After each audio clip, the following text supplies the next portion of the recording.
Heartbreak Back and Only When It Rains. That's a great segue, Rick, because if you know what Heartbreak Back and Only When It Rains is, you know who our guest was this week. Frank Walker. Toronto's own. Internationally known Frank Walker. But you know what? Why don't we tell them who we are first, Georgie?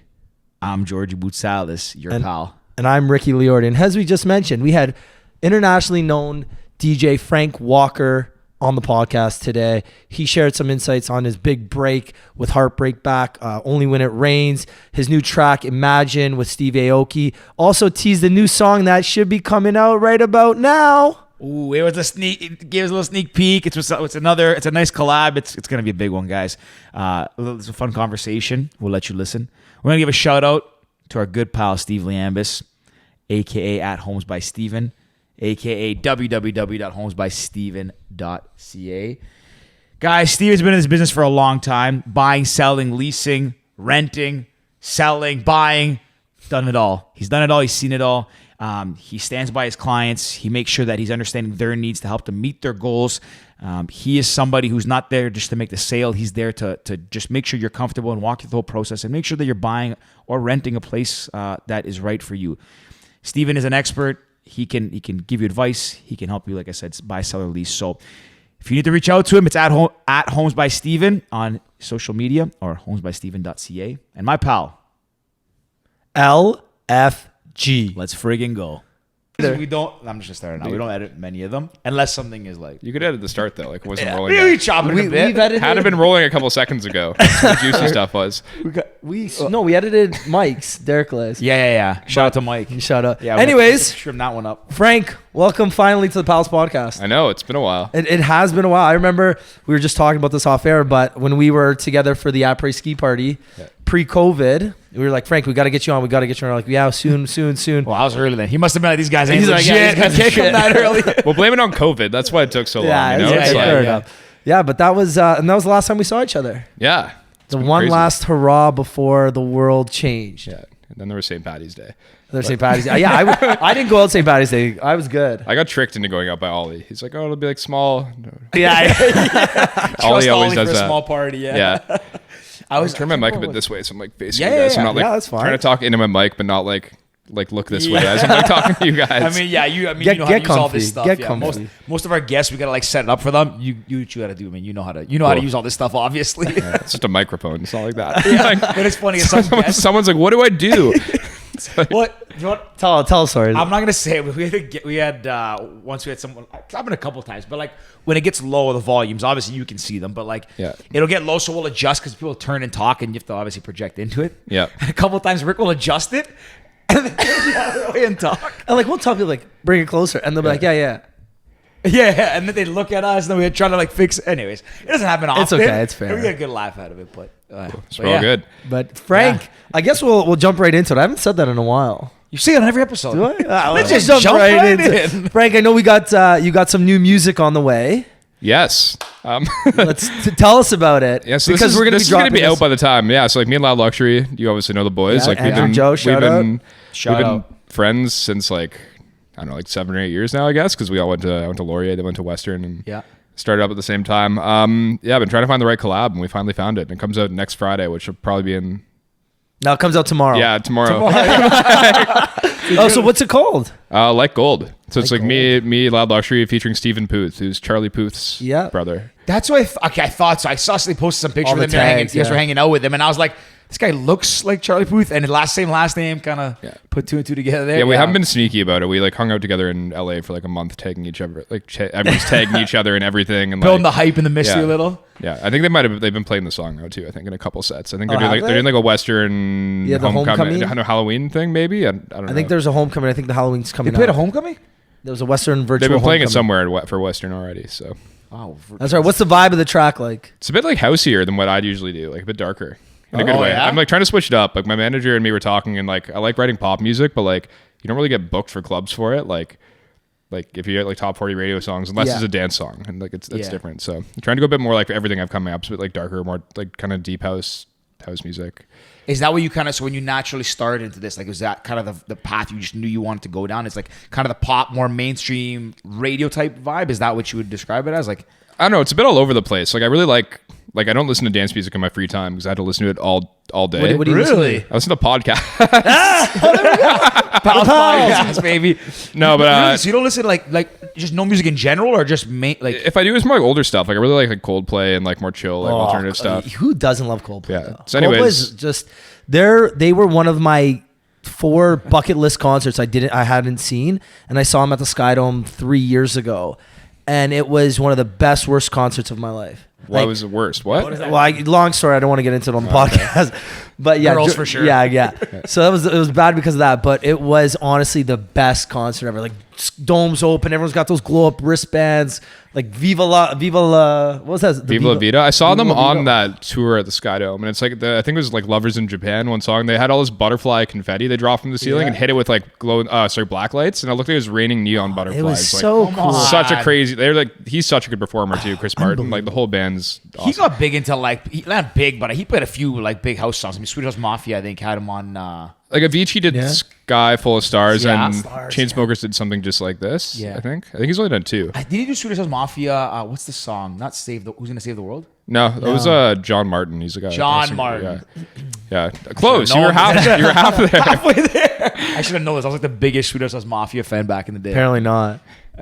Bro, listen, I watched this documentary. I saw all that stuff. Fun fact, I used to DJ. Not nearly as good as you, but did my thing a little bit at Western. Givon B. I actually used to DJ with Joe back in the day. So Really? When Ricky started like booking DJs, I used to play. I used to be the opener, and then as the parties got bigger, we had another one, and me and Joe would just like kind of alternate. Like I would play Back-to-backs. before, yeah. Nice. So we played quite a bit. Yeah, obviously his career's gone a lot farther. I kind of gave him the dream. I actually I texted him the other day because I saw a flyer. We did Gareth Emery, and it was and Joe and George opened for it. Yeah. Gareth Emery at Music Hall, London Music Hall. Good times. I probably couldn't even open for Joe if I wanted to. No, Definitely That's what I do now. not even close. Like definitely not even close. No. But Yeah. you're Anyways, saying- I'm saying I came from more of liking singer songwriter stuff before. So I always liked like the songwriting side, and even though my stuff's going houseier, the vocals feel kind of ballady, poppy, pop ballad. I never had like super cheesy pop stuff. It's always like more like ballady stuff that crosses into pop. Yeah. Like similar style vocals, but different production around it, kind of coming up in the new stuff. So What would you say is your favorite track you've I was produced? just gonna ask that. Really? I was literally gonna ask that. We're on a vibe. for me, it's Heartbreak Back, probably. Yeah? Yeah, I was gonna say that. I mean, like it was the first. Like before that. I was like my manager was pitching me vocals I'd produce around. That was like the first one that I wrote with the singer that got released, and like my first one that went gold. My first one that hit like. I was gonna say because that was your first first big one. Yeah. So, like, When I heard that one, I was like, "This song's a banger." it's good. I'm still trying to beat it. It's like I did too good early on, you know. Dude, So, like, it's got a great like the beat. Everything about it is really. The vocals are good. The whole. Like it doesn't It's a sound. vibe. It doesn't It's a sound really vibe. poppy. Like it's got like it's. yeah, It's but a like little bit it's not club music though. It's like it's slow. It's like 92 BPM or something. So like you can't like people are listening to that aren't coming out to the club to like Yeah. to rave to it, you know. So but Do you like find it? Do you find that you play that kind of tempo? Like, because I mean, I guess for comparison, like back in the day, from what I remember, BPM was around like 128, 130 for like big anthems, but then it started coming down more and more in the lower. a little bit. It's like around like 120 now for most Yeah. club stuff. Like I stay around like 120 to 126 when I play. Okay. So That's this is different when now you're though, because slower. like Heartbreak Back, everyone knows it, like especially in Canada and like on dance radio in the States. Like I can Where'd get it reach on the billboards or in the Canadian? Top 40 radio hit like 6th. It was pretty sick. funny because I was touring with Felix Cartel at the time, and he was number 5 for the whole tour, and I hit it like 6, and I couldn't pass him. So it's this running joke. But then it hit number 1 on BPM in the States. So like that's like that's the outlier though, because you can play that because people know the lyrics and sing along, so it's fine to like slow it down a bit. Then you look at someone like Kaigo and all this stuff's like for the most part slow. So like, but people know the lyrics to everything, so it's like it's more of a concert. Like kinda at that point. So when you play it, like you're like obviously your shows, like you're playing your music stuff like that. Do you find that like Heartbreak Back? You said it's not a club hit, but does it still like if you play it in a club show or like in a like more of like a big concert type of thing? Does it still take the same way because of the lyrics and all that? Yeah, I think so. Like when I was opening for Loud Luxury on the whole Canada tour, like I opened my sets with like a version of it and close it because it's like I did really well in Canada. So it's like I have like kind of like a edit for the intro and then like I played out the original at the end and like people sing along to it. So like that's like It is a good sing along song. Yeah, I do. I still like. I think it's sick. It's on my Spotify playlist. It's Nice. really good. Yeah. Second, Only When It Rains. Sorry, I should have maybe prefaced that. it's hard to choose. Like I never get asked about the second favorite. I don't know. It's a tough one. I got a bunch of really cool stuff coming up. hopefully. So Okay, that one with the Aoki I put out recently, like Imagine. Yeah. It's a bit like, it's kind of a cool like crossover between like kind of like the direction I'm going. Like some of the stuff I'm working on sounds a bit more like that, like production wise. So how is it working with someone like Steve Aoki? He's a staple in the EDM industry. It all right? happened during COVID. So like literally like we met a couple times before, but like very briefly. We met like once in Ibiza and once in Japan at Ultra. And then my manager like separate parts of the world. Yeah, my manager's like, oh, we're sitting around COVID. We should get to like some big collabs going, which has been kind of like the theme for this year. But he connected us over WhatsApp, and we're going through a bunch of vocals. We found one we liked, and then started like working on the demo. Like, got it to where we liked it. And then we sent it to AJ Mitchell, the singer, because like there was just a demo singer from Sweden on it before. It was like never meant to stay on the track. It was like a really rough cut. Then AJ. So they just write it. They sing a demo and then pitch it to people, and then you just can take it. Like, how does it work? Well, you're like, you gotta do a good job. Like it's like I think it was just like kind of piano, like a really rough like kind of drop, and then a vocal before. And then we sent it off to AJ Mitchell, and he like re-sang it and sang it better and added some parts. And then we went back and like touched up production. But I don't know, working with Steve is crazy. Obviously, he's been around the scene for like, he's iconic in the scene. He's like one of the probably the biggest guys ever in it. Like that's, especially it's crossed over into mainstream. Like he's not like, I think almost everyone knows what Steve Aoki looks like. Like a lot of people probably couldn't point Tiesto out of a line, even though they know the name. But like Steve Aoki for sure, he's so recognizable. Everyone knows. Long black Like I remember hair. I think that like when he started doing the cake in the face was when we were on university, when we were probably in university around that time, and it started becoming a thing. Yeah, because I remember he came to London and it was early, and someone told us his rider how was the cake, and it's a specific kind of cake. It's crazy now. There's like when he was backstage at Ultra in Japan, there was like 10 cakes on the rider. They're all like everything. They're like nut free, dairy free, gluten free. Well, yeah, egg free. Like, you don't want someone to have like any lawsuit on your hands, right? So like they must taste horrible. Like there's no way it tastes good. Like what's it made out of? Like what's left? Cardboard. What is left? Because like sugar. But yeah, that was sugar and water. That's crazy. Yeah, that was a crazy process. He just like knows. He's been around the scene so long. He knows exactly what a track. So does it work that you say you guys get this rough demo, you put your touches on it, you send it to him, he puts his touches on it, then you send it to AJ Mitchell, and he puts he put the vocal over it. Then we final? touched up production. Yeah. Okay. Yeah. Do you find that it's tougher? Like, was there any limitations to working like back and forth and doing all that stuff during COVID, as opposed to being in the same room kind of thing? Not really. It's like it's probably easier to do that, to be honest. Having done collabs now, it's like when you're all in the same room, everyone wants to try to be working at the same time. Opposed to like when you're like collabing over the internet, you can like kind of do your thing, send it back, to send feedback, and like you're kind of like there's no distractions either, just kind of in your zone and in the flow, kind of working. No, he was good to work with though. Like he like kind of knows what he wants, not like opposed like I don't know, me and the boys, we all like want to do stuff. So like there's three of us sitting in, like me and the Loud Luxury guys sitting in like the studio together. It's like, oh, let me do this, and like we're all like fighting to get back on like to try the ideas that we want, you know. So it's like a bit of a different process, and they're all good ideas. But like if someone else is sitting there working, I don't want to be sitting on the couch like twiddling my thumbs. It's like, oh, I want to be working too. Yeah, because and plus you have like when people do their thing, you find ideas off what they're producing, right? Yeah, and it's a good song too. It's not like it's like we're gonna put out like trash. Yeah. So very cool. Am I allowed to? I almost said. You can swear. Yeah, you can swear. Everyone always asks that. I don't know. I'm used to being on radio, like on air, and like I don't want to get cut off. Well, guys, we lasted 12 minutes. Frank, you can go. Nah, you're good. You can. No, and it's not a shitty track too, right? It's like we're all excited about what's going on, and like it's like, oh, like we should do this. So I don't know. It's good when you get to make hits with your friends too. Yeah, like sitting down in a room with them, it's probably it's work, but you're enjoying it too, throwing ideas. Ordering tacos. Yeah, probably. Me and Joe playing a lot of Smash Bros. Where's your go-to tacos when you're out and? They kept ordering one. I live in Venice Beach when I'm out there, and they're in the hills. So like we're at their studio because I don't have one out there. What was it called? Because there's one on Sunset. We've only been a couple times, but we went to the same place. My brother always swears like Pinch's Tacos or something. Yeah, that's what it's called. Pinch's. Wow, Pinch's. Remember that? Yeah, that might have been. It's across the Roosevelt. No, what's the hotel there? The Roosevelt. The white one. Chateau Marmont. It might be near It's across from there. I don't know how to remember that. Yeah, that was crazy. Really good. Yeah. Anyways, it's like side note. We good tacos in LA. That was so much better than Toronto. Like I can't eat tacos here. It's like well, so it's more like you notice there too, like it feels more authentic, right? Like here you're not gonna go in or most places here. It's not like we had them before in Mexico. You know that the corn tortillas is like little chopped up meat. It's like a proper small taco. Yeah. Whereas here you go and it's like these big ass burritos and stuff and big tacos, like commercialized more, right? Yeah. More box. But for Joe's birthday, I was with Adrian the day before. And I'm like, oh, what'd you get him for his birthday? He's like, oh, I bought him like 50 tacos and a couple bottles of tequila. I was like, and a mariachi band. I was like, that's sick. We should get a midget. Like have a midget go out, bring the bottle and like strip. Small person. Sorry, small person. And that's what we got him. That's what I got Joe for his birthday. A small person.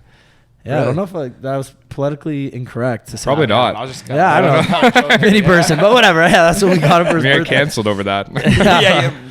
That's you never know. Actually, yeah. Next topic. Yeah, I was gonna ask actually. So you said you met him, Steve Aoki in Ibiza and then Ultra.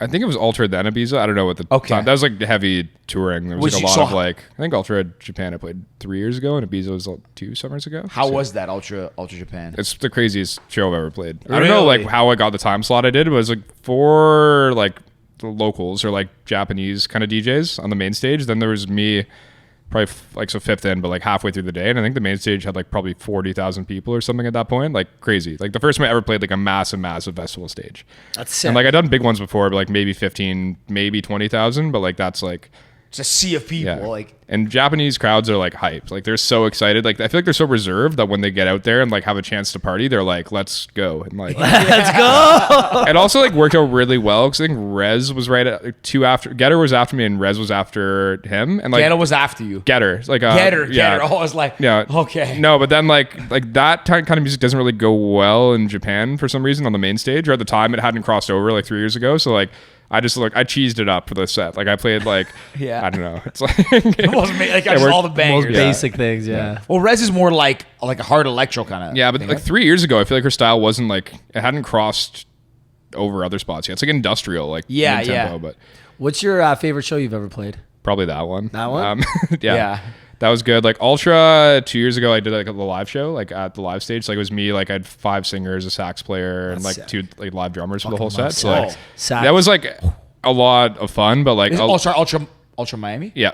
Okay. Yeah, that was like a lot of fun, but a lot of work. I think like between like all the crew and all the singers, we had like 17 people involved in the show, and like Holy shit. like you had like a front of house guy who was adjusting mics, and like someone side stage to adjust mics, and like How do you all even, these like, things. And we had to do like practice for that? rehearsals, and like we had like a couple days of rehearsals. I think like all the man hours that went into it between everyone, there was probably like 400 or 500 man hours if you consider how much like time everyone put in for an hour set.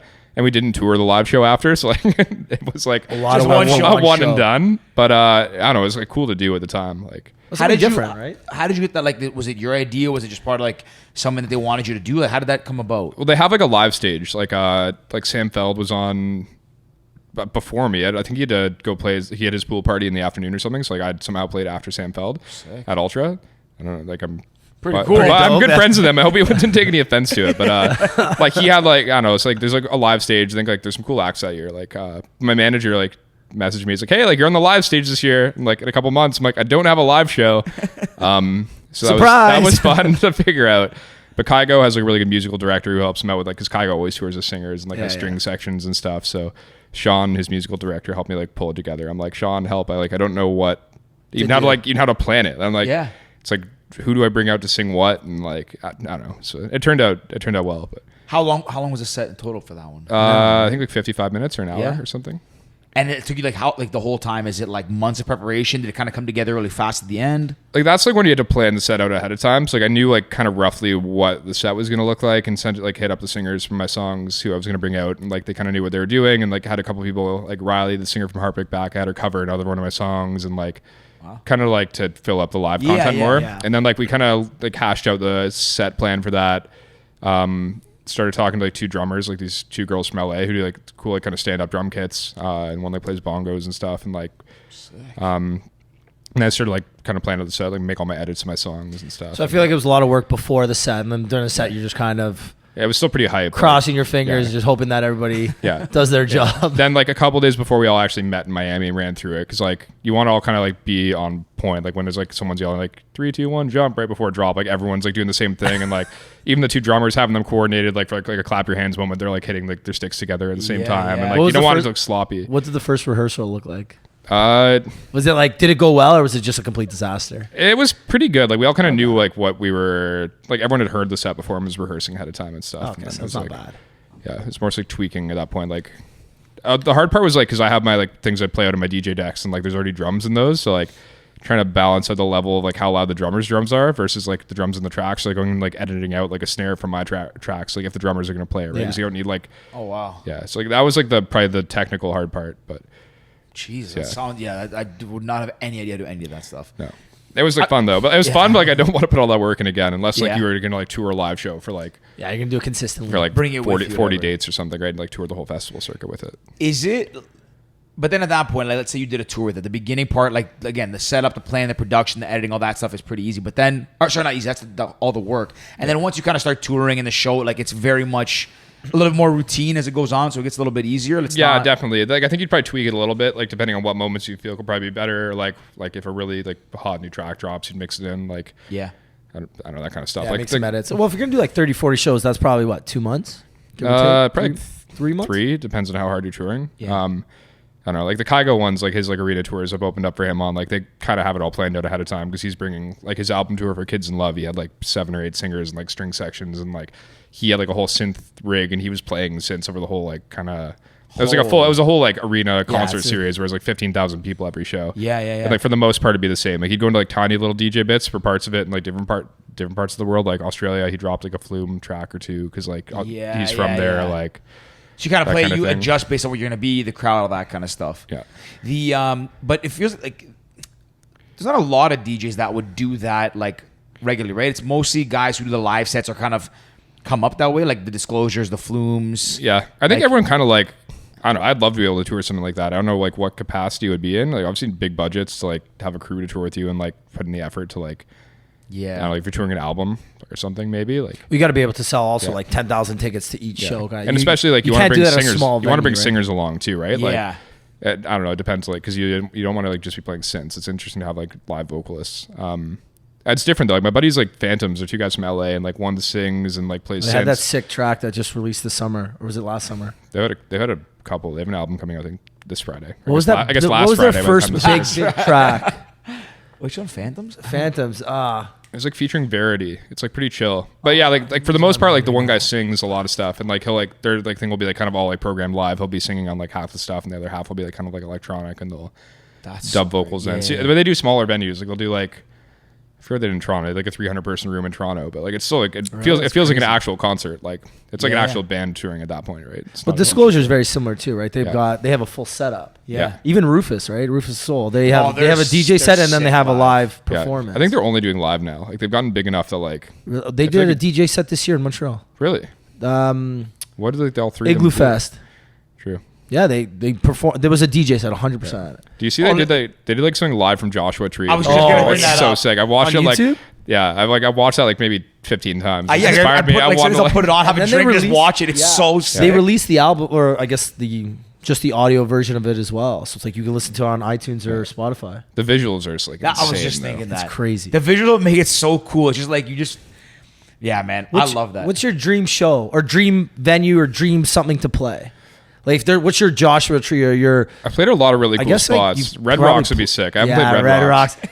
Yeah, I was supposed to play Ultra on the main stage again this year. So like year 1, I like opened up the main stage on the Saturday, like super early. There wasn't many people there. But it's still sick to be on Ultra then year main 2 to like the stage, world right? stage. There's like a better time slot. There's more people. Then we did the live, and then like now we're going back to the main stage this year. And my manager, Kaigo, hasn't been playing it. He's kind of leveraging Kaigo this year, and like, hey, like if Kaigo's playing, Frank's getting a good time slot. And my slot was supposed to be sick on the Friday. Like This past year or this coming the year they got canceled, like the week Yeah, it before. was Like I was past on year. like from 5:30 to 6:30 on the I think Friday Ollie on the said main that, stage. yeah. Like my manager wouldn't tell me like who like when it was going on, and like he's like, oh, we got a surprise, and he dropped the lineup. I'm like, holy shit, like what did you do? But it was like the Friday is like the super hype day. Everyone like shows up early. The main stage doesn't start first, so I think it was like 3rd on the main stage on the Friday out of 8 acts or 7 acts.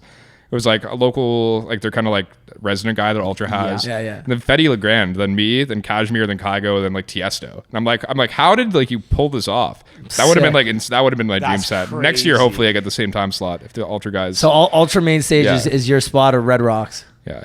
Have you Just been to Red that Rocks? show specifically at Ultra would have Yeah. been like almost guaranteed my favorite show. It was so hyped. I was so upset when like Yeah, it's Well, I guess what plans did you have that got canceled because of COVID? So obviously Ultra is one of them. Yeah, Ultra was when like you the very found out about first COVID. one. Were you? And I hate that we're even talking about it, but whatever. The fact that I guess a lot of your life got put on hold. Yeah, I actually didn't mind taking a year off. I'm not like falling behind because no Yeah. one's doing anything. But like I was supposed to be doing a Vegas residency with Kaigo at the Wynn, like at XS and Encore Beach Club, like opening up for Kaigo for 18 shows over the summer. What? And then I think we had like 12 festivals lined up, and then like into the fall we were gonna go back to Scandinavia, do like the Scandinavian kind I want to get to that after because Dude, that's cool. That's like that's crazy. 18 wanna show like the residency in Vegas. That's, then, like, that's pretty big. Then there's also gonna be club shows on top of that and festivals. They're Big? probably like 50 shows this summer, like spring to beginning of fall. Yeah, I'm not saying pretty big, like, trying to be like, wow, okay, cool. That's fucking huge, sick. man. Yeah, of It's course. huge. And like XS is a sick club too. When That's XS, the crazy. whole- I'm not to say it, I'm like, bro, but I'm sure like I have hopefully- I have a signed contract with them, so it's like okay. they're gonna get me next year There's for the next same year. price I would have paid for me this year. For better. Don't release too much good music. You gotta save it. Gotta save it all for late. No, so I owe them. That's sick, I owe them though, man. 18 Good for you. shows. So Well, this is gonna be sick. I guess we're gonna see. We'll do. Listen, so Loud I'm going Luxury's to got. They have a at some daytime point, and a I'm going back to nighttime. Vegas for sure. Yeah, they have a the way it daytime, works out nighttime. is really good too, because like I think last year I played 2 shows with Kaigo last year when I was kind of getting like into the system at the Wynn. I think it was like the one day I played like a day party and Loud Luxury was at the night somewhere else, or like they're opening for Tiesto somewhere at the night, or like at the time. But yeah, it's like I think a typical like you like fly in Friday, I play like XS on the Friday night, Saturday take the day off, and Sunday play Beach Club. Like that's that's like the Kaigo rotation I was on. But then like Saturday I have the day off and go see other people play. And That's sick. but yeah, you end up being in Vegas like 3.5 days a week for like 3 months straight, which isn't healthy. Like Not healthy, but pretty fun. even There's if you're not, worse ways to even if spend you're not your drinking summer. or partying, you're still eating at like restaurants 3.5 You're also days a eating, week, and like some of the best food ever. I know. Probably. The You're not amazing going buffets. to like the crab legs at the Wynn Yeah, buffet. you're probably going Like, to- you just go and just load up on crab legs. Dude, the Wynn buffet is crazy. I went one time. We were there like maybe 2 summers ago. I was there with my brother, like for some family stuff. And I typically haven't been to the buffets. I'm just like, I don't know why. Bro, never you go to every buffet. What are you talking? Okay, ha ha ha. Make fat jokes with George. But I went one time and I remember walking in and I'm like, my first time going to a buffet, and I've been to Vegas a few times, but I walked around, I'm like, this is insane. Like, it's the food they have. And I remember at the seafood, I'm looking at this and I'm like, this is like nicer than some actual seafood restaurants in Toronto, like the quality of food they have. Yep. Yeah. Crazy. No, the Wynn's got some insane food. It's like it's the Wynn's best nice. hotel to be at. in my opinion. 100%. 100%. And like everything there is like they take care of you well too. So it's like What's your favorite day party there? I mean, like, of all the places there? I don't know. I've had obviously really good times at Encore Beach Club. Just 'cause, Yeah. like we're with like they take care Makes of you really sense, really yeah. well. Like you're like in the Yeah. DJ booth and like you can I don't know. It's, Do whatever you want, basically. Pretty much. Yeah. no, it's a lot of fun. Yeah. You're also out of the sun, which is nice. Like you're kind of like just the behind the back part? shade. Yeah. Yeah. So you don't get fried, which Yeah. is like a big part of. Remember having the fun first there. time we were there? I remember the first time we went to the night parties, XS, the night swim. Nice one by access. We get there, we're like, no way we're going swimming. That pool's probably disgusting. I think probably within what? You half, said you're not going in. within a half hour, I'm in there in my jean shorts. Rick's like, who swims in this pool party night as we're Oh walking my to the club? God. And like, you're right. Like, I'm pretty sure they drain it like every night, and like there's a lot of chlorine in there. For So, like, sure, it's for gross, sure. but like also like it's like you're swimming in a chemical bath. So pretty much. I don't know what's worse for you at that point. Like Yeah. I bacteria came or out like okay, so I didn't chemical die. burn? So Honestly, it's pretty gnarly. I remember like Rick's like, yeah, we're walking into the party. He's like, guys, no chance you're going in. I was like, oh, yeah, I agree. We're sitting in the back in like a cabana or something. And then like Rick just like, I come back, I see him one way walk up. He's like soaking wet. I'm like, what happened to you? He's like, I felt like we're going to the pool. It was hot outside. I was like, dude, that is disgusting. And then you stay in the pool in jean shorts half the night. yeah, I did. That was. That's a good time. I was on Man, one. some I good was on times in one. Vegas. I missed that place. That beach club's insane. Like they'll do anything yeah. for people if they have enough money. Like I've seen like a guy got like pretty much a fort built out of like I think it was like Budweiser boxes, like beer boxes full of beer. Like he's bought like 200 204s of beer and it's like built like a castle around his Come booth. on. Like they'll do anything if you really pay enough for it. Yeah. Someone Vegas- got like a That we- motorcycle with their bottle opener. Like they drove a motorcycle into the club. Like Yeah. everything We had a happens there. little person in Vegas too. No. We had the chance to get one. We had the chance. We didn't. Yeah, Yeah, we didn't get one, but- They're like no. So On the tricycle. They said like we were at this is like 3 years ago, and one of the hostesses was like, "Do you guys want a bottle of champagne?" And we're like, "Nah, not really. Like it's gonna go fast." She's like, "Well, what if we get it? Like, what if we get a little person on a tricycle?" She asked us. We just to be clear, we didn't do this. She's like, "What if we get a little person on a tricycle delivered?" She goes, "The bottle's bigger than him." I was like, "That's pretty crazy." We're like, "But we definitely don't want to do. Like, we're good." But that was funny, when she though. said that to me. I was like, "People do that." She's like, "Oh, all the time." People drink so much champagne there too. Like if you have like one of the really high minimum tables, like you got to spend 25 to 50K, and like you can't drink that much hard liquor or you'll die. That's exactly Like, what it that's is. 50 bottles. Like you need to like get nice champagne to hit the minimum. People are like, oh, why do people have like $10,000 exactly bottles what of it is. champagne? It's like you have to get like 4 of them or you're gonna have alcohol poisoning because Yeah. everything else Yeah. is too strong. For George's birthday, It's like like 50 his bottles of actual Grey birthday Goose. night, I think we were 8 of us, and like our tables, whatever, like it was expensive. It wasn't that bad. Couple, Yeah, like whatever. 10, 15, whatever. It's like cheap for Vegas almost. Like Yeah, some honestly, spots, it's yeah, like, like, Well, considering we were 10 guys, right? Yeah. It wasn't, or we were 8 guys. So Oh, two 10, guys yeah, didn't, yeah. 2 guys didn't make it out. So we were down to 8. Within an hour, 3 guys left. An hour after that, another guy left. We're down to 3 people at this point. And it was my birthday weekend. I left too. I you was like left, 'cause dying you that were night. I'm dead. like, the next day was my birthday. So the guy who's like our host, who's with us all the time. Shout out Mr. T. He's name always is with us, Mr. but- T? Yeah, he's the best. plug. He's looked out for us for a long time. My But- cousins knew him. But yeah, so I'm like, he looked at me. He's like, you look like you're dying. Like your birthday's Just tomorrow. go. Just go. I'll take you home. So like, I went. And when I left, like 2 of my buddies and my brother were like, we're gonna go too. So it's basically me and 2 other guys. And we I think just were got at there like an hour Hakkasan. in. Yeah, like we're at Hakkasan. Again, our table's like 10, 15 came in a month. I think it's around 2, 3 a.m. And we look around. I'm like, how much we got left? She's like, you have $5,000 left. I'm like, what? And we're dead. It's 3 of us. had We like have 2 bottles already. unlimited That's it. bottles. I was like, okay, what can I get for $5,000? She goes, oh, don't worry, I got you. She's like, what name do you want? And I'm like, George. Because George was gone. So they bring out like 5 magnums of like Dom with like this big massive sign, blah, like I don't Happy know, birthday, George. I'm a not million even there. girls. Meanwhile, it's me and my 2 buddies just trying not to die at this point. Yeah. Everyone's looking at us like, why do they look so miserable? That was Wow, we didn't rough. look miserable. I'm sure we But just. that was a long trip. That was a long trip. Coachella, That was a long LA. trip. Yeah, that was a lot. I want to ask, what's your favorite city or country you've got to travel to because of music? I mentioned Scandinavia earlier. Like either Perfect. I'd tee that Japan, up either nicely. Japan or Norway. Like I've been to Norway a bunch because like obviously Kaigo's from there. Like his whole touring team, there's a lot of guys from there. Like Astrid S is from there. The one singer did Yeah, Only for When It Rains. Only When With. It So, Rains, yeah. yeah. So like I've spent a lot of time in Norway. And my mom was married to a speed skater from Norway when I was younger. I think for, you like, told for 4 me years. this. Yeah, An he was like an Olympic speed Olympic skater. gold medal speed skater. Johan Koss. He started Right to Play, that Yeah. charity. Yeah. You know what's funny? We're This talking is about this so now. crazy. These stories are nuts. I remember This. talking about this at Parlor that day. Okay, so I want to talk about Scandinavian Trip because it looked crazy. Yeah, that would have been like almost a year ago now. No, it was like end of November last year. But yeah, I've spent a lot of time in Norway. So what countries did you do on this trip? Just not just Scandinavia. That's not our country. Just Sweden and Norway. Just the 2 of them. And how many places? I think there's 6 shows. So like maybe like 7 or 8 cities because we had a week off So and like sick. went somewhere. Did you guys play?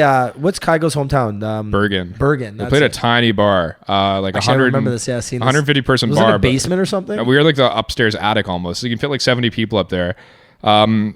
But like all Kaigo's friends came out. Kaigo came out. Alan Walker's also from Bergen. Bergen's like a weird town of like 300,000 people, but it's like Kaigo's from there. Alan Walker's from there. Cream, who's another big DJ duo, is from there. There's a singer named Sigrid who's like right from there. Like there's like 5 or 6 big acts who like all are like international small, acts random little town. from this tiny little town. And it's not like they've like collaborated with each other and like brought each other up. They've all just like individually gotten really successful. And That's I don't know why. crazy. Anyways, we filled up this like upstairs with all Kaigo's friends and like Was it a private party or like a show? no, it was show? a public party, but like we turned it into a private party because like the guys Yeah. like we'll Hey, I take care need of you. 80 comps. Sir, this venue only holds 90 people. Okay, well that's your problem. But it's like 2 of the biggest DJs in the world are there, and like we like had to do a back set. The guy's like, whatever you guys want, like we got it on the house. So Sean, Kaigo's musical director, the British, he's not even from there. He's from the UK, but he flew up for the show just to see everyone who helped me with my live set. He's like, oh, I got this. And he was just like going to the bar and be like I need 10 shots of tequila, 20 shots of tequila. And just was like walking around like a server with a tray of tequila shots, just handing them out to all Kaigo's friends. But like literally Kaigo, his buddy Mads was literally shirtless hanging from the rafters. Like people were actually hanging from the ceiling. Like someone like boosted him up. He's like hanging there. It's like That's why I It's picture such a- Ollie doing the same thing. It's such a different vibe though out there. Like yeah. you know, like that was an especially crazy party. Like that we all were rough the next day. Yeah, imagine. But even in general, like I find, obviously I have not been to a party like that, but like partying in Europe, going to clubs in Europe, it's just different. I feel like people are they're more for the music, for the experience, for the vibe. They're kind of, you see just kind of people acting like, not kind of crazy is the right word, but like people hanging from the rafters and stuff like that. Like, I mean, I go to Greece in summer, I see like guys doing that in the bars when they're playing, but like here it's a little bit more like, you'd be with your group, but there it's like let's enjoy the moment, let's have fun kind of thing. And people are trying to be too cool here. Little Like bit. that happens a lot in Europe too, like south of France. Like Depends- people like you like yeah, these like yeah. billionaires like Ibiza, buy, but like Mykonos. they're more like chill about it. I feel like Yeah. they're not like trying to they're One up definitely, each they're definitely other. trying to show off, or that definitely happens Yeah, but I know too. what you mean. Like guys like- will have fun. It's not like you. Like if you act like a bit of like a goof sometimes, whatever, it's not as frowned upon out there. It's not as taken as seriously kind of thing. Yeah, I think so. Depends where you are, obviously. But Fair. Yeah, like Ibiza will always be Ibiza. Like, you're gonna Ibiza, have- South of France, Mykonos. So you're not gonna go like Monaco, these places, and like hang from rafters stuff like that. But when you kind of get into the smaller, I mean, maybe it depends how much you're spending. That's what they'll that's let a you very do. What they'll fair let you point. There's do. a price on everything, man. That's a very fair point. Okay, so Go ahead. I was gonna stay on this topic. So you did Bergen. What other cities did you do? I'm trying to remember like the order this went in. We started in like a spot called Sälen. It's like a little like ski town in northern Sweden, and like I played these. It's called like the Rust parties, like these ski parties where all like I think it's like their first year university. All these kids. Last year of high school, and they put together all this money to make this big party, and they make their own buses. songs. Yeah, they make their own songs. So I played like one of those parties to start. Then I think 2 nights later I was somewhere in Norway. Did you play Oslo? No, I didn't do. I was the only show in. That's Norway, their only big city I didn't Toronto, hit. right? That's their. Which doesn't make sense because like my most like listeners in any city like monthly on Spotify is Oslo. Really? It's like technically my biggest city in the world. Like at one point, really? Right after I released like Only When It Rains, I think like 80,000 people a month were listening to my song in Oslo, and there's only 800,000 people there. It's like 1 in 10 people are listening to me every month. But like I didn't play a show there, which didn't make any crazy. sense. I don't know why do you think that? You think it's the affiliation with Kaigo, or? I just didn't like the timing didn't work out or something. No, I meant the track. Why do you think it's so big specifically in Oslo? Astrid's also it's like the biggest city in Norway, and like they're big on Spotify there. Like you would think Spotify was invented in Sweden. Sweden, right? But if you look at like my Apple stat, like my stats in the back end, like it's like 50% of my streams like will roughly come from Apple, like 50% for Spotify, depending on the song. It's like usually 60-40, maybe like a little bit different than that. But like for North America, for Scandinavia, it's like 99% like Spotify. Really? Yeah. Well, how much of a difference, eh? Yeah. But yeah. Also because Kaigo and Astrid are both from there though, and so it's probably like the influence from them.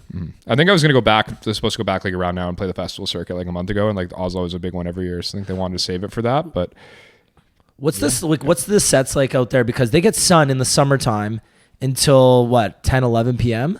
It's later. like sunny. Some parts get like it all night round. I think they have like I was there in 4 hours of November though, darkness. so I had the opposite. It was like all dark. all dark. Yeah, Sure. dark. I think dark and rainy. all day. I think during Christmas it's literally dark from 10 a.m. it's light from 10 a.m. to 2 p.m. That's it. Yeah, we had a week. Sets at like when people are still in school. We had a week off in Stockholm, and like I think it was like the rainiest November in Stockholm in like 20 years. Like the sun would come up at like maybe like 10 a.m. like and go down at 2, but like it was just gloomy the whole time. It was like a week of no sun. It was just like the worst. Does that make you feel like? Do you feel? I mean, you're technically there, kind of like I guess working, but also on vacation kind of thing. Do you feel like that puts a damper on your mood? Are you like in like a bad mood, or is it? That was like an interesting. We were there like for a month, and that was like the 4th week, so we're kind of like burnt out. You guys were there for a month. Yeah, Ollie left early, but me and my video guy were just there for that last week. And we're kind of like, okay, we just want to like chill. Like we've done so many touristy things for the past 3 weeks. And, like every day is like, let's go get content. Let's go try out restaurants. Let's like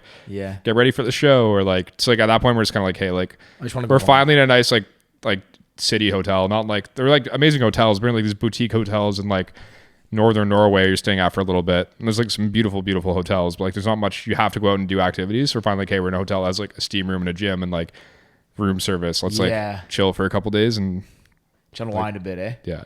Yeah. You're a pretty fit guy. Do you work out when you're on tour? I will on a long one. If it's like a 3-day weekend thing, usually not. Like, cause like the way Ollie, my tour manager, we know, but for people who don't know, shout out Ollie.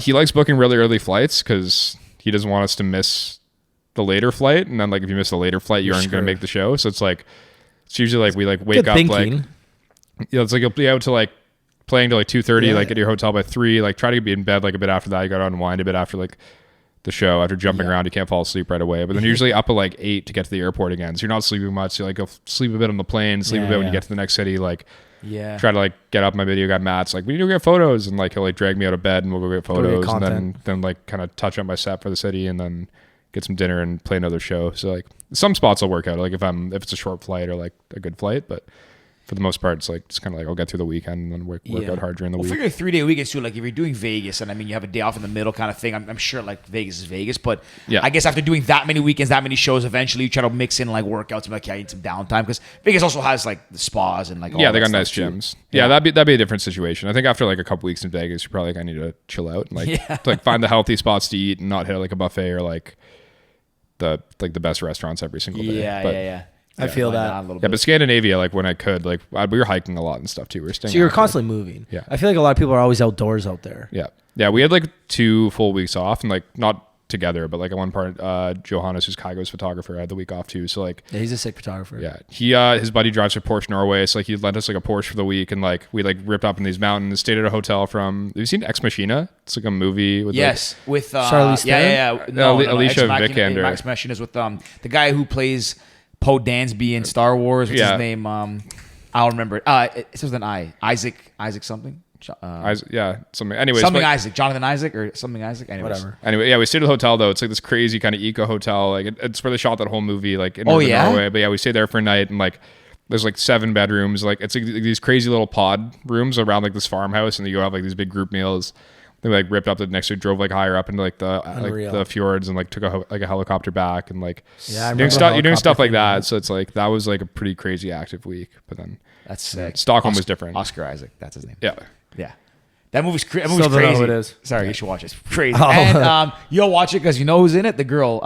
Alicia Vikander. That's it. Michael. Tomb Raider? Yeah. Tomb Raider. Love her. She is. You know who she's married to? Who's the guy in Inglourious Basterds? Michael Fassbender. Oh, really? Yeah, he's married to Michael that guy's Fassbender. a stud. Yeah, honestly, dude. Yeah. I'll always remember him in Inglourious Basterds where he goes, try, like he does a 3 like this, but it's really supposed to be like this. You don't remember? No, I don't. Anyways, whatever. That's irrelevant. Besides, ignore me. I remember the scene. You know what I'm talking about. There you go. Yeah, There's a part where George is gonna superimpose a clip from that movie. No, right I just there. always remember that because I remember Germany and like when I went, like just reminds me of like talking about how clubs are like about music in Europe and not like showman whatever, all like showing off and everything. Germany's like the epitome of that. And I remember I went with my buddy Mike Lutner. Shout out to Mike Lutner. He'll listen to this. I don't think I've shouted him out yet. Me and him were there. We were like young. It was like 2015, and like again new music. I kind of listen to deep house, techno, all that stuff. But I've never experienced clubs like that where it's literally like I don't think any club in Berlin has bottle service.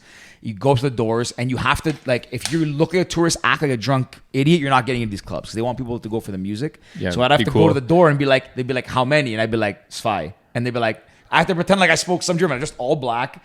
And we got in everywhere except I didn't go to Berghain because I was not risking that. But anyways, that's a little side note there. It's risky. It's not getting in. You don't want to wait in line for like 2 hours to be like denied. Yeah.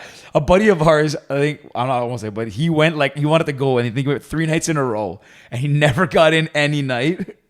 I think I know who it is. You probably know who I'm talking about.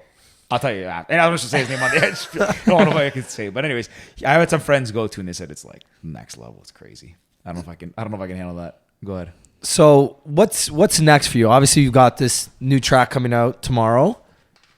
Not really tomorrow, but tomorrow. Yeah. Technically tomorrow. Yeah. What else is on the horizon for you? More music. Always. I don't know. It's like my job as a producer. Like I don't really know when I'm gonna be touring next. I don't think anyone does. So just working away on new stuff. I think like I have a song coming December 4th. Okay. With it's not a collab. It's like a singer, but it's like a cover of like a 90s kind of like sick. One of those 90s song. vibes. Yeah. Like one of those 90s like vibey alternative songs that like sick. That was like I forget what movie it was in, but anyways, December 4th, that one's gonna be coming out. Then I have another collab coming out in January, I think. So you've got something basically once a month for the next couple months. Yeah, and I'm like always working on new stuff on top of that. I don't really know what my schedule's like beyond that, but at some point either drop like an EP or roll everything onto an album in 2021. I almost said 2020. It's like I feel like I've lost 2020 is basically year's almost over. Crazy. Like, this year literally flew by. It literally felt like yesterday that we were sitting down at Parlor. Yeah. Or the porch. Yeah. That was nuts. That was a crazy day. Yeah, I have a video of me. I literally had a bottle of champagne. I don't even know how I had champagne at the porch. They gave us champagne because like we didn't want to wait in that crazy mayhem for drinks. It was like yeah, of all these people dressed like skis. I started DJing. I'm like, I'll DJ for free if you give us champagne to drink. And my manager was there too and like loved it. I just remember I have a bottle of champagne and it's a great way to leverage. They have this like I don't even know what you would call the stage was built on. This like riser. It was like a scaffold that you put like up on a building to paint the side. But it was like a good 2 stories high. I think I've seen this video. So I literally grabbed the bottle. I was like, passed him. I was like, all right. They're climbing up and down the scaffold with a bottle of champagne. So I got a bunch of like I literally tossed up and all drunken chimpanzees climbing up and down this like scaffolding, wearing ski outfits. So dangerous.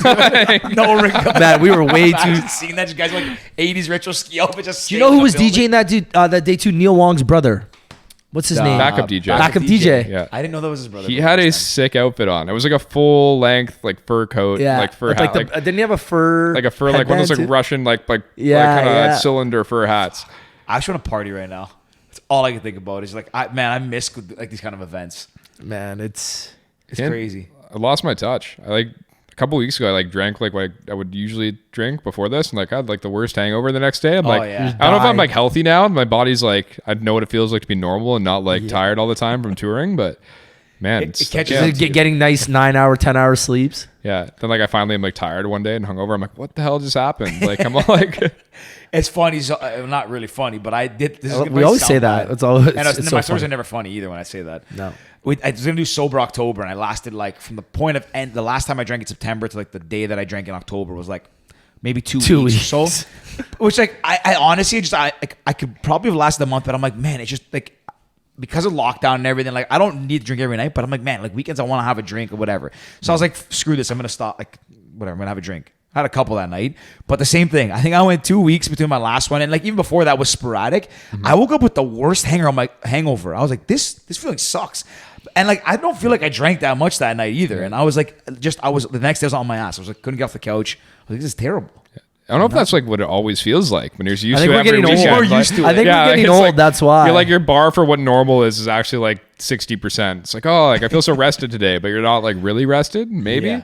Like flying, like I've had to fly to LA twice, like I was mentioning earlier, like during COVID. Like I get like jet lag now. Like I'm used to flying. I landed in my first. I'm like, what is going on? Like, why do my eyes feel so droggy? Yeah, it's like I'm back to like after not feeling normal again. I don't know. I guess because you like. Yeah, if you fly so often and you're traveling so often, so I'll be like, you land, you're like, okay, I'm ready to go. Even though you're tired, like, I guess you're so used to it. You probably have perpetually sleepy and like kind of like a little dehydrated, but now it's like you would go from being like normal back to like. It hits you a lot harder, eh? You probably have a good routine too when you fly. I just sleep like immediately on the That's plane. Like, I always buy like lounge before you get on the plane. Lounge, eat, sleep. Couple glasses of wine. Depends how long it is. I usually just get like a couple bottles of water. Like if it's like a short flight, I'll grab like a liter of water. If it's like a couple hours, like I'll like a flight to LA, I'll get 2 liters of water and just like usually chug one like as soon as I get on the plane, sleep. And, like, chug Literally talking about water makes me want to pee. That's why I drink the water. But I do the same thing. You know, like that's one of the best ways to fight jet lag and like then you get dehydrated so much on airplanes. Yeah, it's like 'cause there's no moisture in the air, and I think it's like the compression and stuff makes you breathe it out. But yeah, like I feel like I'm so busy when I'm not flying that like when I'm on the plane, like my manager and like people can't get a hold of me. It's like phone's off. Like I'll just pop like an audiobook or something and kind of in like low on my earbuds and just like pass out. So you do actually listen to podcasts, audiobooks, all that kind of stuff. Yeah, if I'm flying, I won't like listen to stuff I want to learn. Like I'll put like an audiobook I've already listened to or something. Like so you can just kind of doze off. Yeah, and it's kind of background noise. Like because I feel like if I don't have something like you hear people like talking around you and like then you kind of like kind of stays in your head and keeps you awake kind of thing. Yeah, it's like just low in the background, like something I don't really care about. Yeah. But have you listened to any audiobooks recently that kind of like resonated with you? Not particularly. Okay. I guess you're also not like maybe not flying and moving around as much. So like, my go-to for flying is The Alchemist though. That's like that book. Is it good? I have the actual book on my desk and I haven't. It's like a really easy read. Like it's probably technically a kid's book, but it's like kind of about like following your dreams. But like the guy who reads it, Jeremy Irons, is like this old British actor. That guy from Die Hard. Yeah, it's like a very, very good, easy like read like to fall asleep to. Soothing voice. Yeah, that's my go-to. I've been listening to like as far as podcasts, I've been listening to I'm done it again, but Revisionist History, that Malcolm Gladwell one, where it's like that's pretty good. Okay. I don't know. Or like if I'm not doing that, I'll just like toss on like kind of like an adventure novel or something. It's kind of like just easy listening. I don't really need to pay attention to it. Kind of like if I skip a chapter, like I don't really care that much. That's interesting. I never would have thought that because you think like most people, like if you're in music, you would think just naturally assume that you're listening to music for inspiration or whatever. But it's actually pretty interesting that you like kind of steer away from that. Yeah, especially when you're on a plane, like you're going to go play a show, right? So it's kind of like just gonna get tired of the same thing over and over and over. Or like worry about my set. I'm like, oh, I should put the song in. Then I land and I like panic and try to like find the version of the song I want to play. I don't know. It's easier not to think about music when I don't have to because I'm doing it all day. So what's your like go? Oh, sorry. I was gonna ask. You said nerves. Have you ever gotten nerves before going playing a show? Like just Ultra Japan when you walked up, were you like nervous or were you just hyped up to play? For festivals, not really. Like festivals are always pretty hype. You have like crazy production. There's like CO2 pyro, big video screens, like good sound systems. Never really for that. More like club shows in like random cities. Like if I'm playing like Columbus. You think it'd be like the opposite? Yeah, if I'm playing like Columbus for the first time ever, I'm like, I hope it's not dead. I hope I sold tickets. Like that's more what I get nervous about. That's fair. That's fair. And I always like I'm the worst at always like tweaking my sets and adding things. Like Ollie's always like, stop fucking working on your laptop. You need to play in like an hour. Stop like editing your set. Like I played like the 2 nights before, and he's like, your set's worked fine. Like you don't need to tweak stuff. I'm like, oh, like this build up wasn't perfect. I'm like editing the editing my bootleg I play or something. I don't know. I wanted to ask, what's your go-to track where you're like, you know what, I need to make people scream, or you know, maybe the vibe's dying down a bit. What's your go-to track that you always play because you know people are just gonna go nuts? It depends on the crowd. For like, I don't know, like Scandinavia, like it is pretty like jokes. For some reason, I'm thinking about that. Like I would play a YMCA every single set, like not even a dance version. Like my sets there were just so goofy, like it's like straight up YMCA. And I got up in there's like videos we have of me up on the decks, like doing YMCA along with the crowd. It's so dumb. Hey, but man, if it works, it works. Yeah, it depends. Like usually it's like it's like cheesy, but it's like playing something that's like the super hot top 40 song, and that's like I have like a bunch of, I'll make a mashup and have it go into a really hard drop just to get people back. Like okay, like a couple of years ago, it was like the like crowd saver was always Mo Bamba, no matter what. Like everyone, like especially the clubs I was playing were like top 40 or like college-y clubs. Like I had like a really good ones. I made a really good like mashup of it where like it dropped super super hard, and it was like the set saver. But gets everyone going, eh? Go ahead, Rick. No. Oh, I was gonna say that's one thing I noticed too. Like out of Scandinavia, well, maybe not Scandinavia, but like kind of that, like house music, and maybe Kaigo. I just noticed it more because of him. But like that kind of bringing back oldies and playing that in sets too. Like I noticed when I see DJs now, they'll bring out. I don't know where I was at a festival. Somebody played what's it called, the Rick Roll song. Like I'm noticing I mean, obviously Donna Summers, like hot stuff, whatever, and like I just feel like more people are bringing back. Whether like Kaigo made a version of it, but in general, I feel like when I go to like a festival, or see a show, go to a club, people are bringing back old music more now, like the '80s type vibe, and I think it's just like stuff people already know the lyrics to. Like this like cover song I have coming out, I was talking about. Like it's the first time I've done that, but like you played, people like oh shit, it's this song. Like I know this, and they're singing along right away, you know. So it's kind of like that's the easy part. But Scandinavian people especially, I don't know what it is about Norway. Like maybe it's just the people I know there, but they love like throwbacks, especially like super super cheesy ones. I almost feel like I was almost a wedding DJ while I was there, but like really? in a fun way. Like also like ABBA's from like Sweden. I was also gimme. Every single one of my sets out there, I closed up with Dancing Queen. It's like not even like just like full 4.5 minutes of it. Just like it goes straight, winds down, and just No, gimme. What's up, guys? Go one last song for you. It's like, guys, make some noise. And then it's people love throwbacks though. Like one time when I was playing Story in Miami, like Sarah, who's like the VIP hostess there, she walks up, she's this Irish girl. She's like, "Oh Frank, I'm so sorry, but I have a request for you." She's like, "You need to play this," and like she gave me like it was like Sweet Caroline by Neil Diamond. Oh yeah. Now I'm like, and like Story's like a pretty big club, and she's like, "You need to play all the way through." This table, like I guess from Dubai or something. You know, it's from Liverpool. The reason I remember this will come up later in the story, but like they like dropped a stupid amount of money on a table. It was like 100. They spent like 150K or something. Like, we want to hear Sweet Caroline. Yep. Okay. There's a video somewhere of like it's like I think I went on a 1. There's a video of me at like 3 a.m. Like the whole club was singing Sweet Caroline and like the ba ba ba, and I'm like I'm on the mic drunk. Like I pulled the music down. Like all my friends are there. Like I'm just singing in like a cappella Sweet Caroline in the crowd on the mic, and then like. Then the Liverpool part comes in because like they love that. They got a bunch more bottles, and then they maybe play like the Liverpool soccer theme song, which is like, how do you even have these? Are you like no, like the resident of the club, Madness, is like, hey, like here it is. Like he's like downloading stuff and giving it to me on a USB stick. But that song's super depressing, and no one cared about that song except for the table. You play it, it's like Liverpool like flashing behind me, and everyone's like, I'm like, yay Liverpool, and like drop back into a banger. Thanks, these guys dropping money, but they just killed my set. Killed my vibe. I'm like, next time I'm taking commission. Fuck. It's like it looks bad on me. Man, that's crazy. Yeah, honestly, places like that, like Vegas, Miami, whatever, you spend money, you can get whatever. Well, everything's for sale. Literally. Literally everything's for sale. EFS. It's great. I missed this question before, and I did want to ask you, what's your favorite part about producing? That's a tricky one.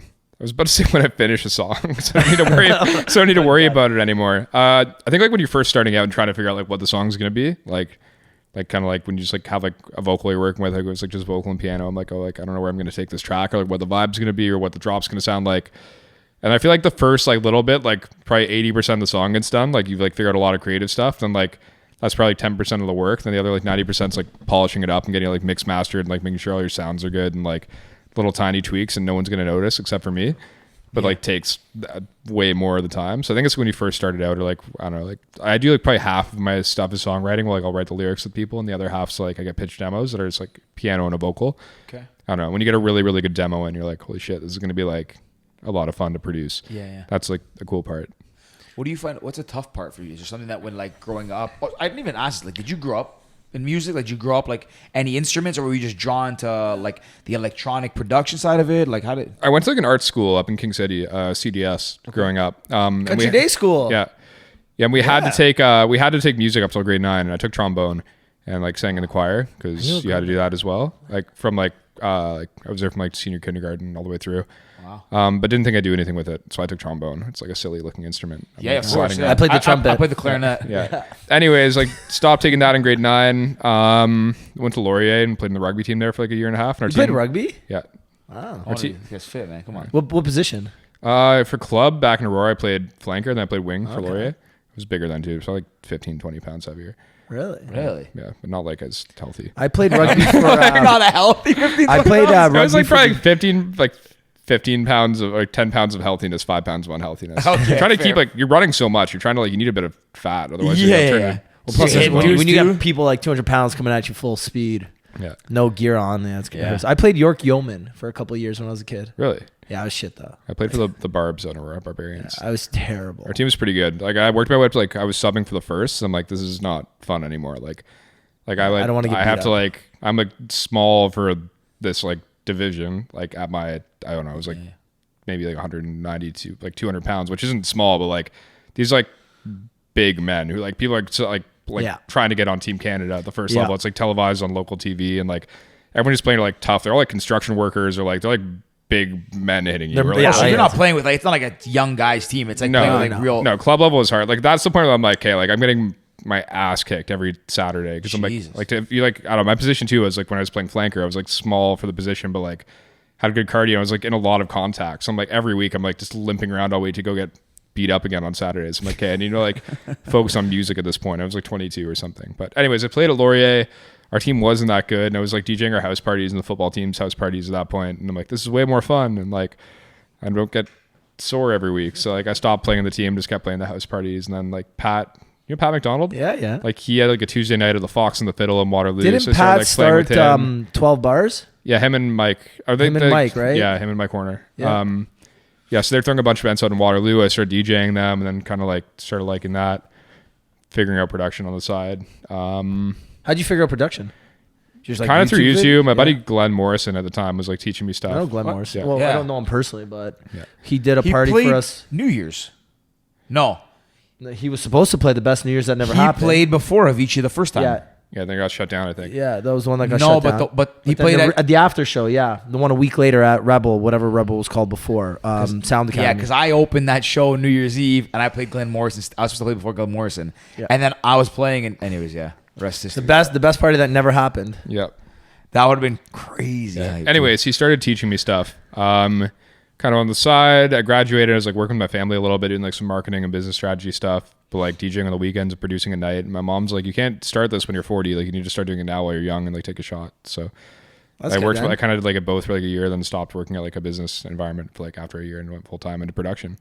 And that's it. The rest is history. Yeah. Wow, it's actually good that you like got the support too, because like some people would say like they, some parents might be like, this is not a serious gig or something, anything kind of do with like arts or kind of doing your own thing. Yeah. It's not typical like the typical path. So that's pretty cool that they supported it too. Like to, Yeah, my mom's always been like really big into music and stuff. Like she tried to get me to do like piano and guitar lessons and stuff when I was younger, but I was like a little kid and I'm like, I want to go play video games. I don't want to like Now you're like, shit, I wish I knew how to play. yeah, I wish I piano. did. Now I'm like trying to teach myself through like I play now, but like I've like taught myself again through YouTube. I can't read sheet music or anything. I just Yeah. like play by ear. But like I wish I'd like taken lessons for 15 years and like could like it's crazy. rip, As you like get older, rip anything. You know? I don't yeah. know. But yeah, she's like super like supportive. Like she like invested in record labels and stuff when I was younger, and like Oh, so she's like she's a lot of like friends Oh, who are okay. musicians and stuff. So she was Very like she cool. thought it was cool and was like pretty supportive of it. That's I awesome. don't know if they all thought it would last this long. They probably go, he'll do it for a year and then come back to work. But I don't know. Now they're kind Sorry, of Ma, later, I'm out. yeah. Damn it! Why did I tell him it was okay? So So now now- I was gonna say she must be such a big supporter of you, right? Like does she come to your shows? Yeah, yeah. They're still like this. I feel like it's like our mom's so similar. Yeah. Our mom's. My mom anything likes we like she do. doesn't like coming to my shows in Toronto. She likes coming when I'm somewhere like nice, like, Yeah. like Miami. She'll like fly down to Miami and see me play. If I'm playing at Rebel, she's like, I'm not going there. And I'm like- That's fair. I mean, Yeah. all fairness, I would make she sense. uses me as like an excuse to travel. It's good. That's fair. Yeah. I wanted to ask this before again, and I missed it. Does your mood affect the type of music you make? Not really. Like, it's not like I'm just sitting down and producing a song all in one go. It's usually like a process that takes a few weeks. So Okay. some days I'm definitely more productive than others. Like some days you're just tired or like don't feel like producing, and it's like, I don't know, it feels like work. Other days it's like, you get like creative, like you get like a creative spurt at like 8 p.m. and you're working till like 5 a.m. and like it's amazing and having a good time. So it depends. Are you producing like, so now, like you said, you have a couple songs coming out. Are you, when you're here, are you typically like every day in the studio? Do you kind of just, when you're in the mood to go, what's your vibe with that kind of stuff? It kind of depends. Like I had a studio space at the beginning of COVID. I owned like a house I've been planning on like renovating for a bit and like flipping, but I built a studio room in it, but now we're actually renovating it. So like I don't have a studio. So I'm working on my headphones. So it's like every day I do at least a bit of work on headphones, but like I also like do my own graphic design. I'm like involved in like the visual side of it too. Like right now I'm like working with a director trying to plan out my next music video and like what my next artwork's going to look like. And I don't know, I like being pretty hands-on with everything. So even like the Loud Luxury one, like I'm like coordinating our kind of social schedule for this release and being like, they're giving me feedback. Probably like, hey, like here's like an Excel sheet of what we should probably be posting every day. Like, let me know. So I don't know. It's like I stay busy with music related stuff every day. So you have to stay involved in all aspects. You're not just like all do the music. Like right now you're trying to do like a little bit of everything, and like there's nothing you really won't do in the whole process. I think a lot of people are involved in quite a bit of it. Like I don't think there's many artists on the dance side that are just like purely producers. Like there obviously are, but I don't know. I like staying involved in everything. It's probably because I went to business school too. So like I like running my digital ad campaigns. You said you had a background in marketing too, right? I specialized in international business at Laurier, but like the marketing side is just kind of like, I feel like the probably closest parallel from like music to other stuff. It's like targeting ads and like the branding side and stuff. Yeah, that makes sense. Very cool. But yeah, I like staying involved in all sides of it. I don't know. It's good. It keeps you busy too, right? Like I mean, and it's obviously like being a creative and the music side, a producer, all that stuff. It's still like it translates, right? I guess like visual design is a little bit different than audio, but it's still there's still synergies there and they're still similar. Yeah, and like even like the release planning side and all that stuff. It's like it's fun to not just like have to be like purely just creative hat all day. You know, it's like to stay like a little bit involved in your career and like have to do some stuff that's a bit more like thinking. Yeah, so it keeps like I don't know, it keeps you like fresh. Do you like the business side of the music? Like, do you like to get involved in all that stuff when it comes to whether it's like, you know, working with like the agents or the tours and all that stuff? Or do you kind of leave that to your managers to my managers handle more of like the kind of like negotiating side on like splits. Cause I think it's hard to like fight for yourself in that respect. You kind of like want to keep like, artists like stay friendly and like managers can kind of argue with each other. True. Then agencies kind of schedule out tours. Like we'll talk with my agent and be like, hey, like this city was really good last time. Let's try to go there again. Or like that city sucked. Let's not play. Like, I don't know. One time I played on Monday night in Boston, which like Monday nights in Boston are usually sick, but like it was a night, I think the Bruins got kicked out of the playoffs and like no one was out. It was like rough. But it's kind of about that. But now I talked to my agent, like next time I'm going back, like let's not do like a night where there's potential to like have like a sports team. Like yeah. What are some of your favorite cities in the States to play? I play Miami a lot just because my manager's from there and like he's got a good relationship with Grutman. So I play Live usually like 4 or 5 times a year and like Ultra's there and like they just get booked for like New Year's Eve events and stuff. Definitely Miami. New York's fun. Those two are probably like my 2 most consistent. Any random Toronto. Cities? Toronto's obviously like Toronto obviously. Like is there like Kentucky? You know, or I don't know. There's been a few, like my buddies like run these festivals down like Columbus and stuff. Like there's like some like kind of like smaller like states you wouldn't picture, but like there's like college parties, like people party pretty hard and they're like a lot of fun to play.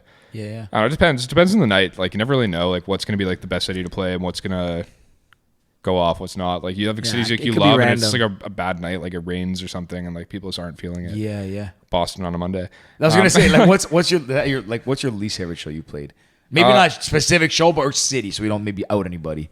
I've had a couple like I had one in Philly that just like wasn't like well thought out by like all parties. I got added like to the show super last minute. Like I got booked on a Tuesday to play like on the Thursday like 2 days later. Like so like no one had time to promote it. Like we didn't really look at this calendar and like college had just finished like the week before. So like, everyone kind of went home and like people that were in Philly like we're going to see the same club had like someone huge like it's like Travis Scott or something was making an appearance like the day later. So like no one wanted to come see me when Travis Scott's there the day later and people didn't even know I was playing. Like I announced I was in Philly and they're like everyone's like, oh shit, like I didn't realize you were here.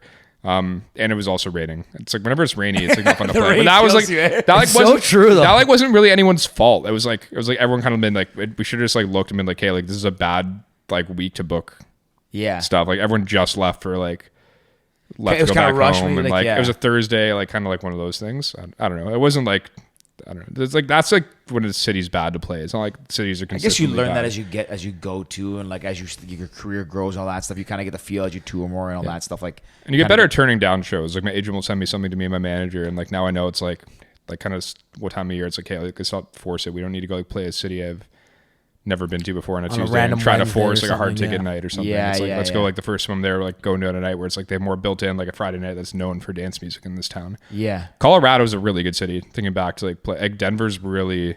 Yeah, I've heard that before. Colorado's a great market in general. Like Denver's a lot of fun.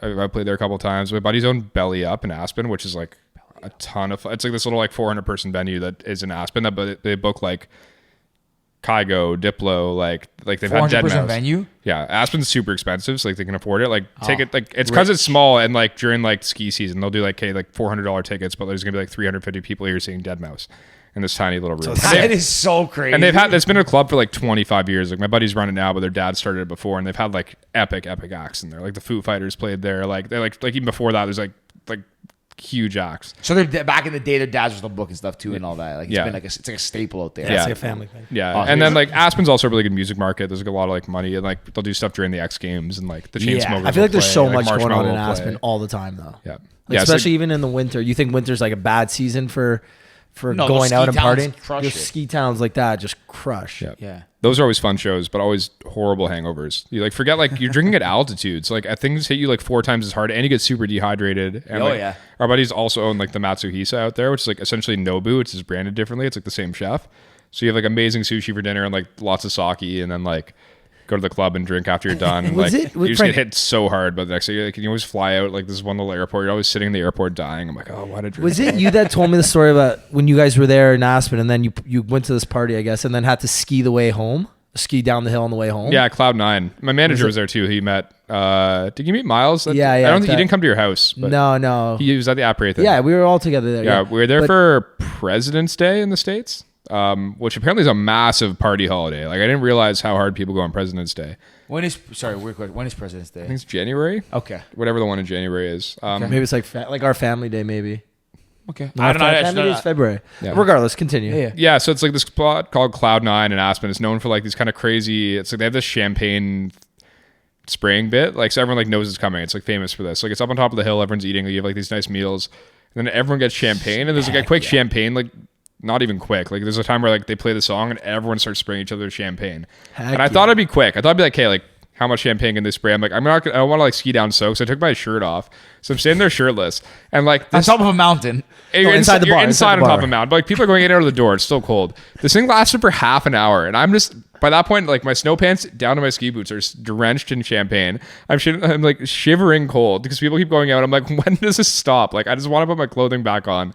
I've been like, I don't know. This sounds like a nightmare. Sounds like my kind of party. I just knew like everyone. We were between like we got randomly seated. Like my manager's crew was like at the one table, and then the table behind us was like a bunch of people we knew from Miami. Like a bunch of the guys from Live were all on vacation. Like they're like hospitality guys, and Cedric Gervais, who's a DJ from Miami, also has a spot in Aspen. And I was like seated right between the two tables. I'm like, I know I'm gonna get absolutely soaked. So I'm like, I'm taking my shirt off ahead of time. It's just like That's it. But yeah, it lasted a lot longer than I thought it would. We made it down the hill in one piece though. Yeah, that's risky though. You can like just party like crazy up top and then just let people ski down after flying down the hill. I wasn't even like drinking. I just feel like you just like absorb champagne through your skin at that point. Like, I think I had like a beer. I had a beer with dinner, and then like you're getting like drenched in champagne by breathing it in for half an hour. That's so crazy that's actually a thing that you spray, especially in the middle like a winter, like up on a hill. It's like, Aspen. You see that like it's Aspen. It's Aspen. Where the wine flows like what is it? The river. I can't remember. Where the beer flows like wine. I don't know. It's like that. Dumb and Dumber reference. Yeah, man, that's fucking crazy. I got a couple random ones that I'm gonna hit you with. The first one is, what's something that people wouldn't know about you from Instagram or Google? Like, what do you have a hidden talent or random? Post on Instagram. I really like cooking though. Like I cook a lot. I wanted to be a chef when I was younger, like before going to business school. Then my parents were like, maybe you want like something that doesn't have the worst hours ever. That's true, actually. So like, because I work all weekends, and I became a DJ, and I don't have weekends anyways because I'm always touring. But yeah, I really like cooking. I've been doing a lot of that during COVID. I just ordered what's your like specialty dish? My go-to to like impress people is like I always do like a nice mushroom risotto. Okay. I was just thinking that for some reason. I don't know why. When you say like press someone, I just feel like I was gonna think a risotto or something. Like risotto, like it's like once you know how to do it, it's like easy to like make taste really good, and like you can like serve with anything else. Like down on stage. It's kind of fancy. You So, make it for like maybe for a girl, Yeah. kind of look, kind of nice. I just bought like Scrape a little truffles on top. I just bought a sous vide machine, so I've been experimenting with that, like the full on like water bath, like like or like vacuum seal stuff. So Our buddy of ours had Alexander. He prepared this lamb when we went up to George's lake house a year ago now. More, no, Whatever. 20, So like, yeah, he spent probably like 4 hours preparing this lamb. In the we're just all sous vide. drinking like all And day. our like, buddy comes in with KFC, and we just destroyed the KFC, left his lamb. Yeah, He's like, I've been slaving for 4 Yeah, hours. he like literally was out from the morning to make it, and he like cut it up. It was nice. We'll take the KFC. We had KFC. We're good.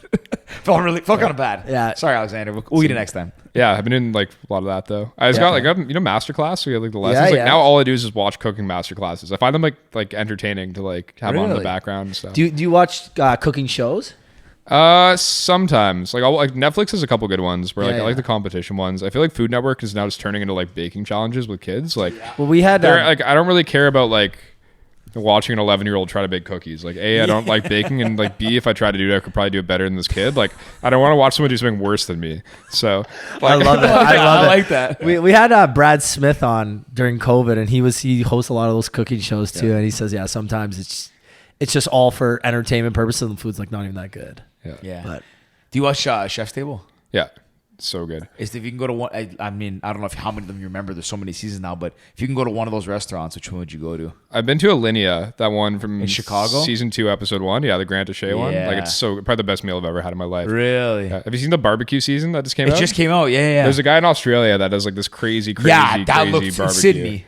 Yeah. That looks sick. Yeah, that one like definitely would go to, but I don't know when I'm going to get to Australia, but there's a bunch of really cool I ones. saw that one. He cooks. So this guy, you have to watch this. It's like I don't watch it's that. like what, like 270-day dry aged beef, but he like coats it like in crazy. beef fat so like it doesn't go bad. Like Yeah. it's but like it has to be so tender. He cooks everything with fire. So the restaurant is based on like he believes that fire is part of the experience. So like he'll even make the salads, like the grills. He grills it's his all romaine, wood fire. like- So it's not like gas fire or nothing. Like he'll char the vegetables. He makes the dessert on the fire. He does everything with fire. It's crazy. Yeah, and check that there's out. no like obviously there's lights, but there's no like electricity or gas in his kitchen. Everything's like oven or wood fired, like wood fired crazy. oven. It's really Yeah. good episode. Even the It's actually a dessert, good like he one. does like a creme brulee and has like this like I guess he cooks it Yes. in like the wood oven. Then at the end, instead of searing it with like a flame, he takes like this hot metal thing and like stamps the top of it to like caramelize the sugar and stuff. Yeah, like it looks so it looks sick. nuts. I gotta watch That's actually really good.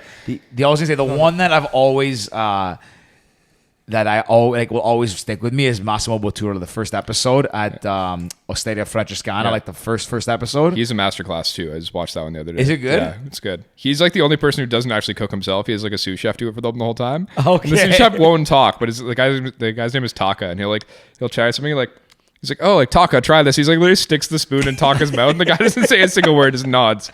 But like he's a So it's actually pretty entertaining. Then. no, he's like a super quirky, like old Italian guy who's like rated the #1 chef in the world. He can do Yeah. whatever he wants, but like he literally can. basically, yeah. Have you ever had Chef Rang? no. Have you ever had Chef Rang? I mean, have you ever had Chef Rang cook for you? Or Shout something? out to Chef Rang. He won't listen to this, but shout out to Chef Rang. The one's just coming out. I'm gonna see him the week after this comes out for someone else's surprise birthday. Can't say who, Ah, but yeah. sick. Yeah, it's like we actually I haven't Rang's had a him, but like 2 weeks from now, the week He's- after this comes out. Yeah, he's I'll a have funny tried it. dude. He's I a didn't want to like I was very, thinking in my head. I'm very like I don't funny want to ruin a surprise party in case someone listens to this. No, he's a super hilarious. funny dude. He Like, called every me time today. every time I see him on Instagram, he'll like randomly comment on our pictures, like "You sexy mans, you sexy Or mans." he calls us ugly. Or yeah, he calls us really ugly. First, okay, so I'll tell you the story. So he came. So my again, our buddy Alexander booked him. We had a meal, and he came up. It was up at the lake, and he walks in, and so I never met him, never spoke to him. Like I just knew he was coming, and I was there early. So he shows up. I open the door. He's like, looks at me. He's like, "You're fucking ugly," and I was like, "I'm like, what?" It's the first words he says to me. And then like we just started joking. He's like, at the end of the night, he's like, by the way, it's like if I tell you ugly, it's because I like you. I was like, all right, sick, man, we're cool. But I remember he said this to me. I was like, bro, this guy just came in. You didn't know me when you called me ugly. How do you know if you like me or not? So he He's actually thinks really, I'm really ugly. good. Honestly, he is like He's entertaining too. he's It's a just show. great. Like when he was cooking, I was in the kitchen hanging out with him. Like just he would explain what he was doing, and like anyways, sick experience. Good No, I'm vibes. excited for it. Yeah, he has Especially because I'm like cooking. I feel like I'm just gonna like chill with him the whole time. And, like, and honestly, like he's really cool in the kitchen. Like he'll talk if you like, he'll have drinks with you. Like he'll show you what he's doing. Really sick experience. Yeah. Yeah. nice. But yeah, I'm excited. I think. I guess I'm talking about food now. I'm gonna get hungry, so we can't get too much more into it. It's a good part to wrap it up. Frank, we want to thank you for coming on the podcast. Thanks for having me, guys. It's great to always catch up with you. I know we had Ollie on a while ago, and we've talked about getting you on for months. You know, we had Ollie on one of our first. I think there's a lot of the same stories that haven't been told. We've been touring together for like 2 years. Yeah, we talked a lot about like how he had a middle of COVID or beginning of COVID, so kind of how the whole world is in a crazy place. So a little bit of stories too. He did tell some stories. I know this Scandinavian trip was driving range Ollie. Yes, pre-driving range Ollie. His story would be different now. It's like big time. You know what we should do? We got to get when we move to the new studio, which we will soon. When like in the new year, when things get back and you have some more releases and all that, we should all get the four of us in like on a night, have some drinks, shoot the shit. Oh heck yeah! The studio's gonna have a lot of drinks. Maybe we just start to weed out a little more stories that we can kind of teeter that line. Yeah, here's some good ones. But Frank, thanks for coming on. We've got before we wrap up, we have 2 questions we always ask every guest. The first, if there was a movie about your life, who would you want to star as you? It could be anybody from any point in time. Can it be me? Yeah. Would you want to act debut? Would you? Maybe. It'd actually be a little weird to like be disconnected from it. I don't know. Like I couldn't do like the same. You know, I feel like I want to, but like, I love it. I feel like you like wouldn't want to over dramatize certain things. I don't know. Do you think you could, or do you think you would be able to act as good to represent yourself? I'd hope so. Like we did a commercial the other day, and I'm possibly the worst actor, and I didn't think I was going to be terrible. I thought I'd be okay. Is a bad actor. I thought I'd be okay. No, terrible. So I would definitely never want me to play myself. I want some sick actor. I want to tell you. I can't. No, if not me, like go back to Michael Fassbender from earlier. I feel like that guy's more badass than me. I feel like he kind of passed for you too. A bit more street cred, you know. He'd be a bit like I'd be a bit cooler and more like more swaggy. I feel like young John Hamm would be good for him. John Hamm be a good one. Michael Fassbender could like that. That's a good one. Be good. Yeah, it's a good one actually. You're the first one to say me, like yourself. Yeah. That's good. Yeah, I like it. The second one. We got one last one. If you could give one piece of advice to your younger self, what would it be? Take piano lessons. I was literally just gonna say, start playing piano. I was thinking in my head as I'm saying what I know what he's gonna say. That's good. That's good. No, that'd probably be it. Like I've done like a lot of different things in my life, and like I don't really like. It's like a weird way to get to where I'm at in my career, but like I'm kind of happy I did. Like I was talking to one of my buddies recently, like who I played rugby with, and we're both like broken now, even though we're like. I'm like 28, he's like 31, but like we're both like it's like all these. We're up to college. We're like, oh, like I'm so sore. It's like. We both played like high level rugby, but it's like you wouldn't like trade that because like I feel like you make all these mistakes, so you make friends and stuff, and you learn a lot about yourself. Even though like I'm not a pro rugby player, and like I probably have like bad everything in my body now. Like my knees suck, my ankles suck, my shoulders suck for like all the contact. But I don't know. You get to where you are because like I don't know yourself. Well, everything you've done in your life has led you to this exact moment, right? I'm not like there's been no like really big fuck ups, so like I wouldn't say don't do that. It's like everything's like just kind of do what you've done. That's it. That's good. I like. Also, I'm on the belief that you also should like not shouldn't because you can always look back and say I could do this better or this different. But like again, if you're happy where you are, that's all that matters, right? That is. Frank, boys, this was a blast. If people want to find out more about you, your upcoming releases, where should they go? I'm the most consistent on Instagram, but I'm not that consistent on there. But it's my management always like you need to post more. I'm the most, but not at all consistent. At Frank Walker on Instagram. That's spelled the way it's probably it. Yeah, spelled the way it should be spelled. Yeah. Other than that, like all my music's always on like Apple Music, Spotify. Frank Walker. Yeah. Well, we'll tag you in everything, and we'll post a new track. It's called again Like Gold. Frank Walker, Loud Luxury featuring Stephen Puth. Tomorrow. Yeah. Boom. At midnight. Well, so in a couple hours. Some people might be when it gets released. Some people might be today. So check it out now. Spotify, link Apple, in bio, Google. Hit it up, share it, guys. That's it. Again, we gotta do this again. Frank, it's been a pleasure, and until next time. I'm looking forward to it. All right. Cheers, guys. See ya. Peace.